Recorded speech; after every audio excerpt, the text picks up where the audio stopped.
Jadi sahabat-sahabat, eh, kalau kita akan mengadakan pengajian atau tahlilan ya, yang ingin menggunakan Zoom yang bisa diikuti oleh jamaah masjid yang ada di dalam masjid, kemudian juga bisa diikuti oleh jamaah yang ada di rumah karena masa pandemi, maka merealisasikannya adalah dengan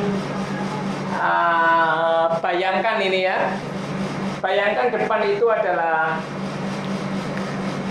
di dalam ruangan masjid bagian depan, di mana ustadz duduk di sini, ustadznya duduk di bagian sini. Ini adalah ustadz duduk di sini.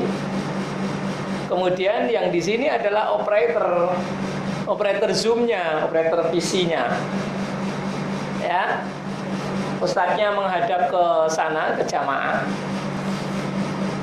Seperti ini. Di sinilah ustadznya duduk menghadap ke jamaah.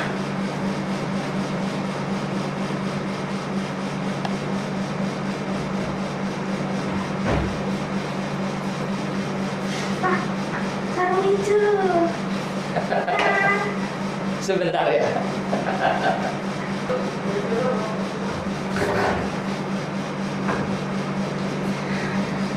Ya, jadi ustadznya duduk di sini seperti ini. Seperti ini. Ya. Di depannya ada satu mic. Dan mic ini adalah mic dua arah. Seperti ini sahabat-sahabat loh, ini loh mic dua arah. Dia arahnya ke ustadz juga arahnya ke jamaah. Kalau pakai mic-nya laptop nggak bisa karena laptop arahnya ada di sana. Kalau laptopnya diarahkan jamaah, ustadznya nggak dapat suaranya, maka mesti dua arah. Ya, jadi sangat direkomendasikan pakai external mic yang jenisnya seperti ini, mic yang dua arah, bukan mic yang satu corong satu arah ini ya. Sehingga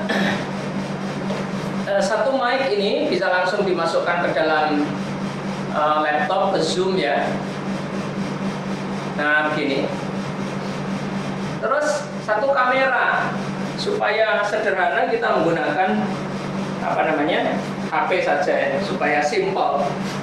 Jadi kita butuh satu laptop, satu HP, satu external mic.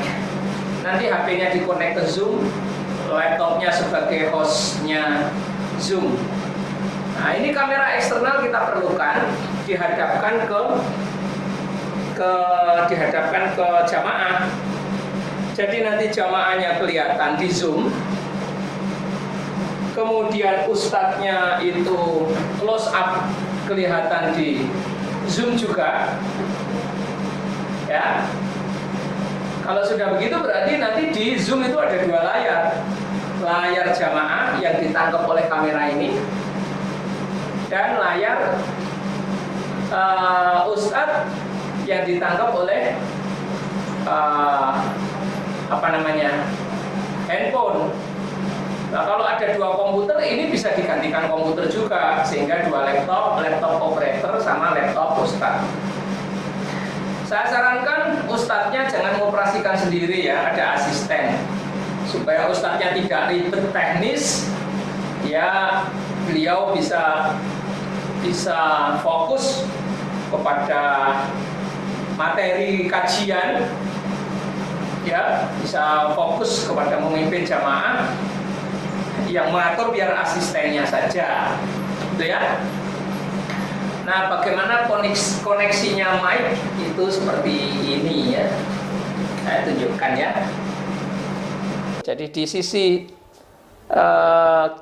operator ini terdiri dari satu laptop dan satu kamera yang menyorot ke jamaah. Maka kamera ini adalah kamera eksternal. Ya. Nah, ini kamera eksternal ini. Kabelnya nyambungnya ke USB ini. Nah, nyambungnya ke USB ini. USB laptop ini. Terus kemudian, jadi mic ini kabelnya itu cabang 2 begini. Ya. Yang ini nanti masuknya ke headset laptop, yang ini power. Ini USB power. Ya, USB power ini ya masuknya ke sini. Nah, ini dia. Ini USB power, ini power aja ini. Power supply ini bukan apa-apa. Ini power. Yang ini masuknya ke headset. Sebetulnya masuknya ke sini.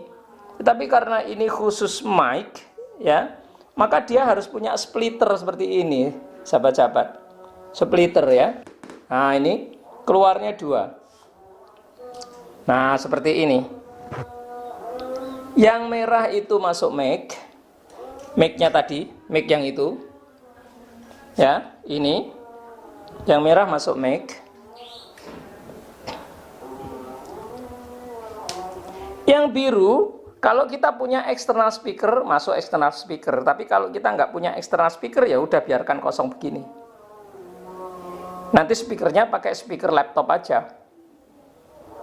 Karena praktis di dalam pengajian tahlilan itu tidak ada interaktif dari rumah, sehingga mungkin tidak perlu speaker. Tapi kalau memang diperlukan speaker eksternal, ya bisa. Ini speaker eksternalnya, tapi ini tidak harus ya.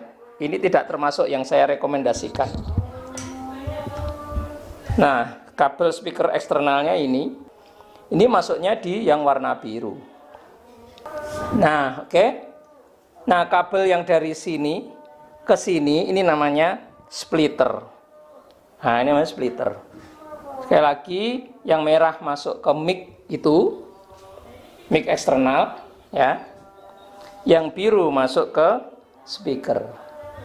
Mic eksternalnya tadi ada 2 kabel. Nah, ini ada 2 kabel. Yang satu masuk ke USB, ini power. Yang satu masuk ke headset. Ini adalah colokan headset, ya. Ingat ya, masuk ke headset nggak boleh dicolok langsung, nanti nggak nyambung mic-nya. Harus ada splitter. Kecuali di laptop kita di sini lubangnya ada 2. Ada lubang mic dan lubang speaker, tapi kalau lubangnya satu harus dipecah dulu. Kalau lubangnya satu harus dipecah dulu, tapi kalau lubangnya 2, ya tinggal mic-nya masuk di lubang mic. Nah, begitu. Itu perlengkapan minimal. Speaker ini tidak wajib, tidak harus, karena masih bisa pakai speaker laptop. Nah, sahabat-sahabat, mengapa mic ini disarankan? Bentuk mic ini itu disarankan pakai mic eksternal. Karena kalau tidak pakai mic eksternal, laptop itu hanya menangkap suara yang dari depan. Padahal bentuknya kalau di masjid itu seperti ini.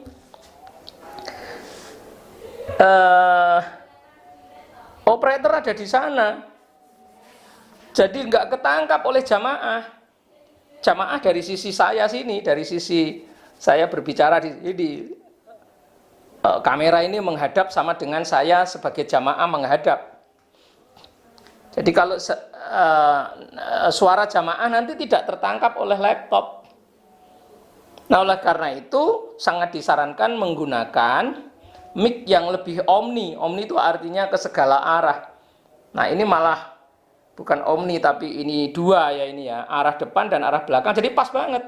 Jadi Pak Ustadznya juga bisa dari arah sini, ya Pak Ustadz dari arah sana, dan kemudian jamaahnya ketangkep mic dari arah sana.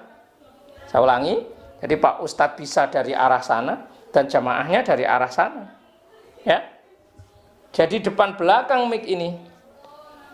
Ini jenis mic-nya adalah saya rekomendasi. Karena kenapa? Ini murah. Ini harganya kalau nggak salah sekitar 300.000 ya. Tafware dengan tipe MKF100TL. Ya. MKF100TL. Mic-nya. Atau ada jenis lain yang sahabat-sahabat bisa pakai BM900 juga bisa. Tafware ya. Ini made in China, harganya murah, hanya 300.000. Mic semacam ini kalau made in Jepang bisa lebih dari 1 juta. Ya. Oke, saya ulangi. Jadi peralatannya adalah satu handphone untuk kameranya Ustadz, mic untuk 2 arah. Nah, begini. Baik untuk arah Ustadz maupun arah jamaah, sehingga seluruh masjid bisa ke cover. Kemudian kamera, ini kamera yang nyorot ke jamaah, ya, kamera eksternal. Dan ini adalah laptop kontrolnya. Nah, kemudian dari laptop disorotkan ke LCD supaya jamaah yang ada di masjid bisa melihat kondisi siapa saja yang mengikuti dari rumah. Jadi di masjidnya juga jadi bagus tampilannya. Ada LCD-nya. Saya kira begitu ya untuk koneksinya, hardware-nya. Setelah ini akan saya jelaskan bagaimana cara setting perangkatnya ya.